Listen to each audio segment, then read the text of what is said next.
काँग्रेस प्रदेशाध्यक्ष नाना पटोले बोलतात, थेट पाहूयात. सर्वप्रथम आम्ही जनमताच्या कौलाचा आदर करतो आणि या निवडणुकीमध्ये एक गोष्ट आपल्याला पाहायला मिळाली की दक्षिणेमध्ये तर भाजपची दारं बंद झालीच, पण उत्तर भारतामध्ये विशेष करून जे ध्रुवीकरणाचं राजकारण बीजेपी करण्यामध्ये त्यांना यश आलेलं आहे हे कोणालाही नाकारता येणार नाही. हिंदू मुसलमान आणि या सगळ्या विषयावर भाजप राजकारण करते ते त्या निमित्तानं स्पष्ट होते, पण जनतेच्या विकासाच्या प्रश्नाच्या बाबत भाजप नेहमी दूर पळते आहे हे आपण चित्र पाहतोय. आज आम्ही हरलो असेल पण उद्या आज जनता जनार्दन काँग्रेसला देशाच्या सत्तेमध्ये आणल्याशिवाय राहणार नाही आणि त्या पद्धतीचं वातावरण सुद्धा आज देशपातळीवर तयार झालेलं आहे. आणि काही लोक सांगतात की केंद्राचे जे आपल्या देशाचे प्रधानमंत्री नरेंद्र मोदी आहेत त्यांचा बद्दलच्या लोकांचा तो विश्वास आहे, पण मी तुम्हाला सांगतो की लोकसभेच्या निवडणुकीत नरेंद्र मोदींच्या सरकारला लोक परास्त केल्याशिवाय शांत बसणार नाही. ही त्या पद्धतीचा रिपोर्ट आपल्याला या जनकोणामधून पाहायला मिळतो.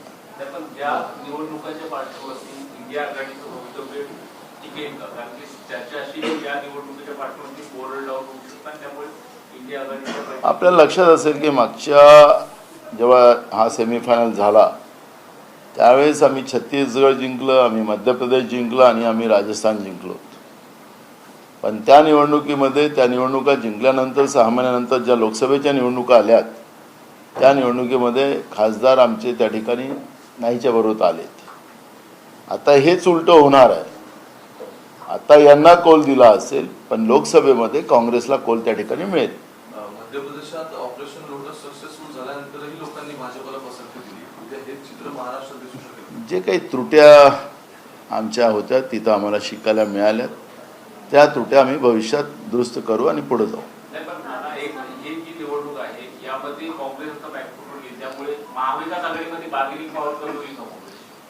काँग्रेस कधी बार्गेनिंग मध्ये राहिलं नाही. काँग्रेस या देशातील प्रत्येक व्यवस्थेला घेऊन चालणाराच पक्ष राहिला. देशाच्या संविधानिक व्यवस्था आणि देशाचं स्वातंत्र्य हेच काँग्रेसला महत्त्वाचं आहे. खुर्चीपेक्षा काँग्रेस त्याच विचारानं इतके वर्ष या देशामध्ये लढा देते आहे आणि जनता काँग्रेसच्या पाठीशी उभी राहणार आहे. आत्मविश्वास या 3 राज्यामध्ये काँग्रेसला मिळणार.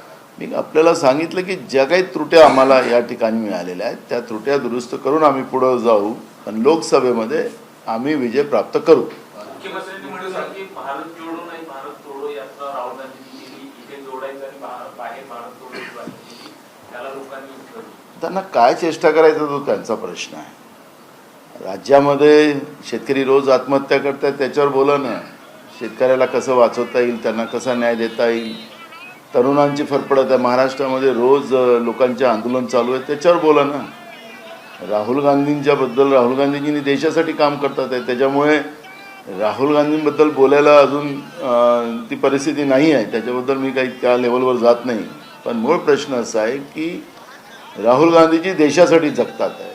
कोण कशासाठी जगतात आहे त्यासाठी मला सांगायची गरज नाही. मी त्या लेवलवर जाणार पण नाही. 2024 ला परत मोदी येणार आहे त्यामुळे आता आम्ही जो काही निर्णय घेतला तो एकदम योग्य होता या निकालाने स्पष्ट केला साजिद पवार. ठीक आहे ना, त्यांना काय प्रतिक्रिया. हा महाराष्ट्र आहे, हा शाहू फुले आंबेडकरांचा महाराष्ट्र आहे, छत्रपती शिवाजी महाराजांचा महाराष्ट्र आहे. या महाराष्ट्राचा पदोपदी अपमान करण्याचं काम या आता असलेल्या सरकारमधल्या लोकांनी केलेलं आहे. त्यामुळे महाराष्ट्राची जनता निर्णय करेल ना. काही ही जनता नाही आहे. जे काही महाराष्ट्रात आंदोलन चाललेले आहेत, लोकांमध्ये उद्रेक आहे, त्यावर सरकारने चिंता करावी. आज सरकार त्याच्यावर चिंता करण्यापेक्षा दिल्लीवरच निर्भर आहे अशा पद्धतीचं आपल्याला पाहायला मिळत आहे. आणि म्हणून मी तुम्हाला सांगतो की चित्र स्पष्ट आहे. अजून खेळ पुष्कळ बाकी आहे. त्याच्यामुळे मी आज खूप सारं त्याच्यावर प्रतिक्रिया द्यावी असं नाही. मी सुरुवातीला सांगितलं की जनता जनार्दनाचा निर्णय आम्हाला मान्य आहे आणि आम्ही लोकशाहीला मानणारी लोक आहोत. भाजपकडून प्रतिक्रिया येत आहेत. मोदींना बनवती राहुल गांधी म्हणाले होते म्हणून काँग्रेसला जनतेनं जागा दाखवली असं म्हणतात. असं आहे की मला त्या पनोतीमध्ये जायचं नाही आहे. हे पनोती शब्द हा लोकांचा शब्द आहे, काँग्रेसचा शब्द नाही आहे. त्यामुळे पनोतीचा प्रचार ते करत असतील भाजपवाले तर त्यांना लकलाभ आहे. त्यामुळे ज्या स्टेडियमचं नाव सरदार वल्लभभाई पटेल होतं त्या स्टेडियमचं नाव बदलवलं गेलं. त्यानंतर सत्तेच्या आधारावर तुम्ही बदलवलं, पण त्या स्टेडियमला लोकांनी नाव दिलेलं आहे, काँग्रेसने नाव नाही दिलेलं आहे. त्याच्यामुळे मला त्याच्यावर चर्चेला जायचं नाही. त्या पनोतीच्या आखरी भाजपवालेच पनोतीचा प्रचार करत असतील तर त्यांना लकलाभ आहे पनोती. या निकालाचा महाराष्ट्राच्या आगामी निवडणुकांवर परिणाम होईल असं तुम्हाला वाटतं? बिलकुल. मी तुम्हाला सांगितलं की ज्या काही त्रुट्या आम्हाला ज्या राज्यात झाल्या, जिथं आमचं नुकसान झालं, आम्ही तेलंगणात का आम्ही जास्त जागा निवडून आणू शकलो, त्याचे काही आम्हाला त्याच्यातले काही गोष्टी शिकायला मिळाल्या. आणि तुम्हाला सांगतो की हे आम्हाला खऱ्या अर्थानं पुढच्या निवडणुकीसाठी महत्त्वाचं राहिलेलं आहे. आणि ज्या त्रुट्या आहेत त्या त्रुट्या दुरुस्त करून आम्ही पुढे जाऊ. आणि उद्याचं दिल्लीतलं सरकार हे काँग्रेसचंच आणि काँग्रेस प्रणित राहणार आहे, हे मी तुम्हाला आतापासून सांगतो. या विजयाचं श्रेय तुम्ही कुणाला देणार आहात? राजस्थान आणि मध्य प्रदेशच्या स्थानिक नेत्यांना का मोदी आणि अमित शहा? ते त्यांच्या पक्षाचा निर्णय करावा, तो आम्हाला काही त्याच्यावरती प्रतिक्रिया द्यायची काही गरज नाही. आता पुढं त्यांच्याच राज्यात काय होतं ते आपल्याला कळेल ना. सगळे नेते म्हणतात मोदी ही एकमेव गॅरंटी आहे. तर गॅरंटी असती तर राज्यामध्ये सगळ्यात जास्त शेतकऱ्यांच्या आत्महत्या नसत्या झाल्या. ज्या महाराष्ट्रामध्ये मोदीजींनी 2014 शेतकऱ्यांना आश्वासन दिलं होतं, त्यांनी ज्या पद्धतीनं भरोसा जाहीर केलेला होता, त्याच महाराष्ट्रामध्ये सगळ्यात जास्त शेतकऱ्याच्या आत्महत्या आहेत ना. शेतकऱ्यांना भरोसा राहिला असता, तरुणांना भरोसा राहिला असता, किंवा महागाईबद्दलचं यांच्या हातात कंट्रोल राहिला असता तर लोकांनी आत्महत्या केल्या नसत्या. गृहिणी आत्महत्या करतात आहे, शेतकरी आत्महत्या करतात आहे. यांनीच महागाई कमी करायची भूमिका मांडली होती. म्हणून भरोसा आहे की नाही हे तुम्हाला लोकसभेच्या निवडणुकीत कळणार ना. मागच्या काळात आम्ही याच राज्यामध्ये जी निवडणुका जिंकलो होतो, छत्तीसगड, मध्य प्रदेश आणि राजस्थान, आम्ही तिन्ही राज्य जिंकलो होते मागच्या सेमीफायनलला. मी मगाशी सुरुवातीला सांगितलं की तिथं आम्ही हारलो, तिथं आम्ही आता पुढच्या निवडणुकीत जिंकू. तिथला ते रूटच आहे. आणि म्हणून देशातलं सरकार बदलेल हे तुम्हाला मी आतापासून सांगतो.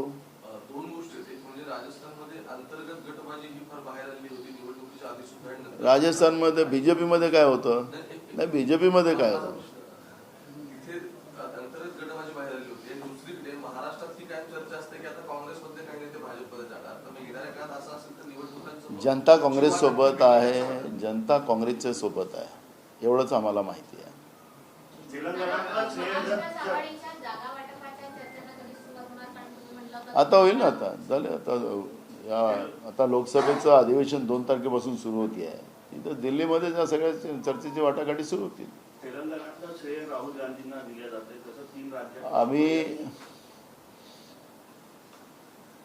मी राहुल गांधींचं आमचं नाही. राहुल गांधींनी स्वतः सांगितलं की आम्ही हे सगळ्या कार्यकर्त्यांचा आणि काँग्रेस जनांचा आणि त्या राज्याच्या जनतेचा हा विजय असं सांगितलेलं आहे. त्याच्यामुळे राहुल गांधी स्वतः श्रेय कधीच घेत नाहीत. कर्नाटकमध्ये आम्ही जिंकलो तर राहुल गांधींनी तेच सांगितलं. आमच्याकडे मी पण नाही आहे आमच्या नेत्यांमध्ये. जबरदस्ती तोंडात टाकू नका. ते जे गोष्ट नाहीच म्हटलं त्या गोष्टीला काय कशाला घ्यायचं. कर्नाटकच्या विजयानंतरचा मोमेंटम काँग्रेसला कुठेतरी कंटिन्यू नाही करता आला आणि त्याची ही सगळी परिणिती असं म्हणाला. मी सुरुवातीला सांगितलं दक्षिणेमध्ये लॉक बंद आम्ही यांना भाजपला बंद केलं ना. तुम्ही दक्षिणेमध्ये सगळे थांबलेले आहेत. आता फक्त हेच आहे. तर तुम्हाला छत्तीसगड, मध्य प्रदेश आणि राजस्थानचा ट्रेंड सांगितलेला आहे की मागच्या लोकसभेमध्ये त्यांना भाजपला फायदा मिळाला होता, आता आम्हाला फायदा मिळेल. ट्रेंड बदलेल ना. महागाई आणि बेरोजगारी विषय म्हणताय, पण या पूर्ण राज्यामध्ये एवढी सगळी परिस्थिती असताना का भाजपला वोटिंग केलं असं मला वाटतं? मी सांगितलं आमच्या काही त्रुट्या असतील त्या दुरुस्त करू. काय असेल त्याचं विश्लेषण चालू झालं. ईव्हीएममध्ये अनेक वेळा प्रश्न उपस्थित करण्यात आलेले आहेत. आजचा हा जो काही निकालाची आकडेवारी आहे ती पाहता तसा काही प्रश्न तुम्ही उपस्थित करताय का? आणि काय वाटतं ईव्हीएम बद्दल? त्या आम्हाला ईव्हीएम बद्दल काय बोलायचं नाही, त्याच्याबद्दल काय चर्चा करायची जरूरत. हिंदी में बताइए, 4 राज्यों में चुनाव परिणाम आया, 2 राज्य जो कांग्रेस शासित थे चले गए हाथ से, एक तेलंगाना में जीत हुई है. किस तरह देखते हैं इसमें? देखो, हम जनता जनार्दन का जो निर्णय है वो कांग्रेस एक्सेप्ट करती है. छत्तीसगढ़, राजस्थान और मध्य प्रदेश में लास्ट इलेक्शन में हम जीत हासिल किए थे और उसके बाद लोकसभा का चुनाव हुआ, उसमें हम लोगों को वहाँ पे हार लोकसभा में आई थी। लेकिन जो भी गलतियाँ इस चुनाव में हमारी हुई उसको सुधार के हम लोग लड़ेंगे और लोकसभा में सबसे ज़्यादा जगह हम इस राज्यों से हम चुन के जाएंगे। और इसमें एक बात आपने देखा हो कि दक्षिण का जो एरिया है उसमें बीजेपी पूरी ब्लॉक हो चुकी है, बीजेपी को कोई स्थान उस एरिया में नहीं है, वही आपने देखा है। तो मुझे लगता है कि आज की हार कल हमारी जीत की तरफ लेके जाने वाली है और लोकसभा में सबसे ज़्यादा अच्छा प्रदर्शन कांग्रेस और कांग्रेस प्रणीत व्यवस्था करेंगे और देश में सरकार कांग्रेस की आएगी। कहीं ना कहीं खतरे की घंटी है महाराष्ट्र के लिहाज से, क्योंकि जिस प्रकार से छत्तीसगढ़ आपके हाथ से गया, राजस्थान गया, अब आने वाले दिनों में महाराष्ट्र में असेंबली और लोकसभा दोनों ही चुनाव होंगे, तो चुनौती आपके लिए भी है व्यक्तिगत रूप से? महाराष्ट्र में जिस तरह से शौफुल्ला अम्बेडकर विचारधारा को और छत्रपति शिवाजी महाराज के विचार को, ये जो भ्रष्टाचार की राजनीति के आधार पर जो खत्म करने का काम किया है, दो समूहों में लड़ाने का काम जो हुआ है, ये विचारधारा कभी भी एक्सेप्ट नहीं कर सकती है। शौफुल्ला अम्बेडकर की विचारधारा सामाजिक न्याय की रही है, छत्रपति शिवाजी महाराज की भूमिका ये सामाजिक न्याय की रही है। और महाराष्ट्र की जो राजनीति है वो जो इस तरह से गंदा करने का काम केंद्र में बैठी हुई सरकार ने जो की है, उसके परिणाम बीजेपी को भुगतने पड़ने वाले हैं। और इसका कोई परिणाम जो अभी चुनाव हुए उसके कोई परिणाम महाराष्ट्र पे नहीं होंगे।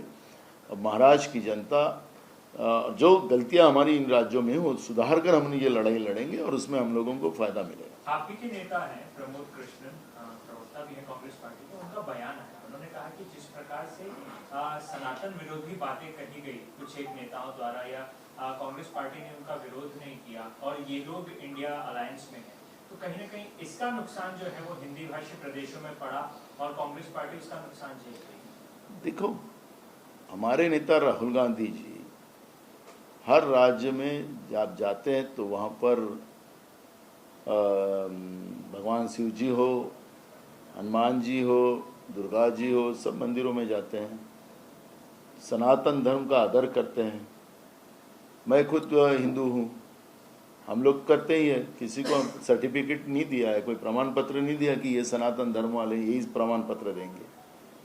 मूल सब्जेक्ट है कि इस तरह का क्लाइमेट बनना और बनाना जो बीजेपी की फितरत है, उसके आधार पर ये खेल खेलते रहते हैं। मैंने शुरुआत में कहा कि ये जो राज्य है, जो साउथ में तो इनको पूरा ब्लॉक किया गया है, लेकिन ये जो राज्यों में हिंदू मुस्लिम और इस तरह की लड़ाई बनाने में बीजेपी को यश प्राप्त हुआ। जो गलतियां हमारी हुई है उसमें सुधार कर हम इसके आगे जाएंगे।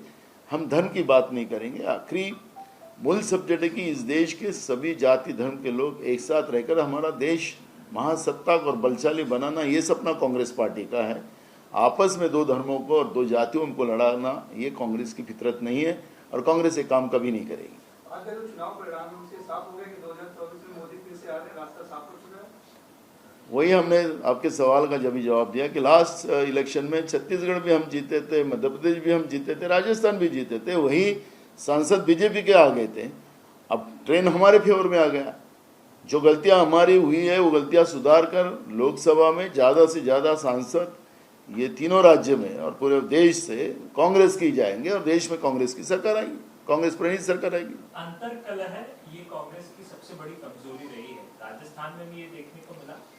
महाराष्ट्र में क्या आने वाले दिनों में इस जो अंतर कलह की बात की जाती है उसको सुधारेंगे आप लोग? क्योंकि ऐसे कई नेता हैं जो बताया जा रहा है कि आने वाले दिनों में भारतीय जनता पार्टी में प्रवेश भी कर सकते हैं। देखो, राजस्थान और मध्य प्रदेश में बीजेपी में जो कलह था वो आपके मीडिया के माध्यम से दिखाया जा रहा था। कांग्रेस में कोई कलह नहीं था।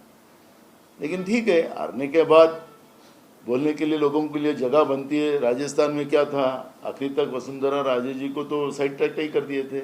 मध्य प्रदेश में भी वही हाल था बीजेपी का।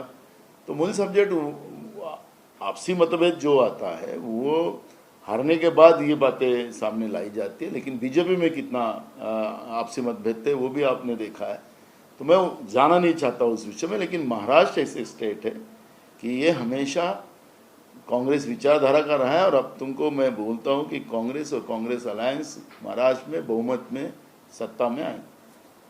चलो, thank you. मराठीमध्ये शेवटचा प्रश्न. बुलढाण्यामध्ये भाजपच्या तालुका अध्यक्षाच्या निवडीवरून 2 गटात हाणामारी झाली आहे आणि 4 जण जखमी झालेत, भाजपचे कार्यकर्ते आहेत आणि दोन्ही गट आता पोलीस स्टेशनमध्ये पोहोचले. मेहकर मधली घटना आहे.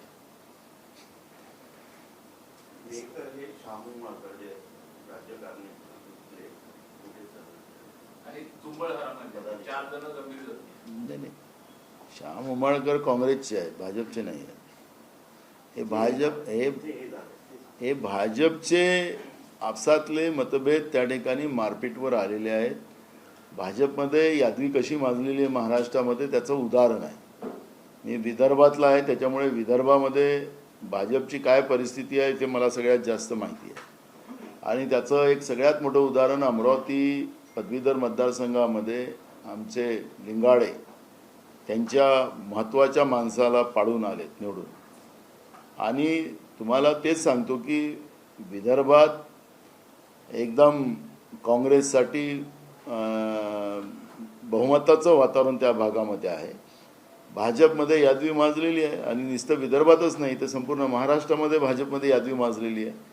त्यांचे बाहेरचे आणि जुने या सगळ्या विषयावरचा वाद मोठ्या प्रमाणात आहे. आता पुढच्या काळात जेव्हा महाराष्ट्रामध्ये हे निवडणूक प्रक्रिया होईल, आपल्याला आत्ताच समजा स्थानिक स्वराज्य संस्थांच्या निवडणुका झाल्या असत्या महाराष्ट्रामध्ये तर आताच या भाजपचं खरं यादवी आपल्याला पाहायला मिळाली असती. त्याच्यामुळे मला त्यांच्या पक्षाबद्दलचं काही जास्त बोलायचं नाही आहे.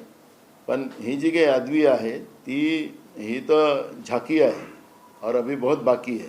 अंतिम प्रश्न होगा हिंदी में कि जिस प्रकार से राहुल गांधी बार बार प्रधानमंत्री को पनौती कह रहे हैं, कहीं ना कहीं ये ड्रॉबैक रहा कांग्रेस पार्टी का इन चुनाव में. देखो, राहुल गांधी जी की जो सभा राजस्थान में चल रही थी, आप उसके वीडियोस आपके पास है, और जब भाषण दे रहे थे तो पब्लिक से वो पनौती आवाज़ आना शुरू हुआ. अब मूल सब्जेक्ट है कि ये स्टेडियम से जब ऑस्ट्रेलिया और भारत का जब फाइनल मैच हो रहा था वर्ल्ड कप का, तब जब वहाँ पे जो की घटना हुई तो लोगों ने नाम दिया है पनौती. ये कांग्रेस ने नाम नहीं दिया है, ये देश के युवाओं का आवाज़ है, देश की जनता का आवाज़ है कि किसी को उन लोगों ने पनौती कहा है. अब पनौती कहा है तो बीजेपी उसको प्रचार कर रही है. अब पनौती उनके लिए प्रचार का माध्यम बन गया तो करे वो. कांग्रेस पनौती का कैंपेन नहीं कर रही है, बीजेपी ही पनौती का कैंपेन कर रही है. तो अब करे वो, देश की जनता हिसाब लेंगी उनसे. तुम्ही असं म्हणताय की ध्रुवीकरण करण्यामध्ये भाजपला तिथे यश आलं आणि त्याचं परिवर्तन सत्तेची पुन्हा सत्ता येण्यात झाली. महाराष्ट्रात आता हीच परिस्थिती आहे की पोलरायझेशन वाढलेलं आहे, जातींचे विषय असतील किंवा सत्तेतलेच काही नेते त्याला आणखी खतं पाणी घालतायत. अशा वेळी मग महायुतीचं पुन्हा सरकारनं याचा रस्ता सुकर झाला असं म्हणायचं नाही. सरकार त्यांची आहे, कायदा सुव्यवस्था सांभाळायची त्यांची जबाबदारी आहे, न्याय द्यायची जबाबदारी त्यांची आहे. त्याच्यामुळे आम्हाला त्याचे प्रॉब्लेम काय आहेत. आम्ही सरकारला वारंवार सांगतो आहे, सरकार ऐकायला तयार नाही. सरकारने या महाराष्ट्राचे उद्योग या निमित्तानं सगळे गुजरातला पाठवायचा निर्णय घेतलेला आहे. महाराष्ट्राला गरीब करण्याचं पाप चालू केलेलं आहे. छत्रपती शिवाजी महाराजाच्या या महाराष्ट्राला बर्बाद करण्याचा निर्णय भाजपनी आणि भाजपच्या सोबत असलेल्या लोकांनी केलेला आहे. हे महाराष्ट्राची जनता समजते आहे. त्यामुळे हा जो ध्रुवीकरणाचा जे पापाचा हंडा त्यांच्यावरच फुटणार आहे, त्याच्यामध्ये आम्हाला चिंता करायची गरज नाही. थँक्यू. आम्ही सुरुवातीला पण त्यांना डोक्यावर घेतलं नव्हतं आणि आता पण घेत नाही. त्याच्यामुळे आम्हाला त्याचं काही टेन्शन नाही. तर नाना पटोले यांची आपण थेट पत्रकार परिषद यावेळेला पाहत होतो. एबीपी माझा, उघडा डोळे बघा नीट.